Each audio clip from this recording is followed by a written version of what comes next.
MCHI CREDAI संस्थेच्या वतीने ठाणे येथे आयोजित करण्यात आलेल्या 22व्या प्रॉपर्टी एक्स्पोचे उद्घाटन उपमुख्यमंत्री एकनाथ शिंदे यांच्या हस्ते करण्यात आले। त्या अगोदर महाराष्ट्र राज्याचे परिवहन मंत्री प्रताप सरनाईक यांच्या हस्ते या एक्स्पोच्या प्रदर्शनाचे दीप प्रज्वलन करण्यात आले।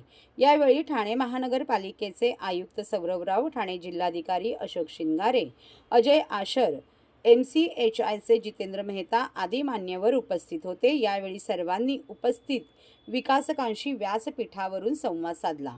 त्यानंतर उपमुख्यमंत्री एकनाथ शिंदे यांच्या हस्ते फीत कापून या प्रदर्शनाचे उद्घाटन करण्यात आले। यावेळी त्यांनी प्रदर्शनात उपस्थित असलेल्या विकासकांना भेट दिली। यावेळी विकासकांनी पुष्पगुच्छ देऊन त्यांचे स्वागत केले। त्यानंतर व्यासपीठावरून त्यांनी प्रदर्शनात सहभागी झालेल्या सर्व विकासकांशी संवाद साधला। गेल्या 22 वर्षापासून MCHI क्रेडाईच्या वतीने हे प्रदर्शन आयोजित करण्यात येत असून एकाच छताखाली सर्व विकासकांचे उत्तम गृहप्रकल्प पाहण्याची संधी या निमित्ताने ग्राहकांना मिळते। आज दिनांक 7 फेब्रुवारीपासून हे प्रदर्शन सुरू होऊन 10 फेब्रुवारीपर्यंत हे प्रदर्शन ढोकाळी येथील हायलँड गार्डन येथे सुरू राहणार आहे।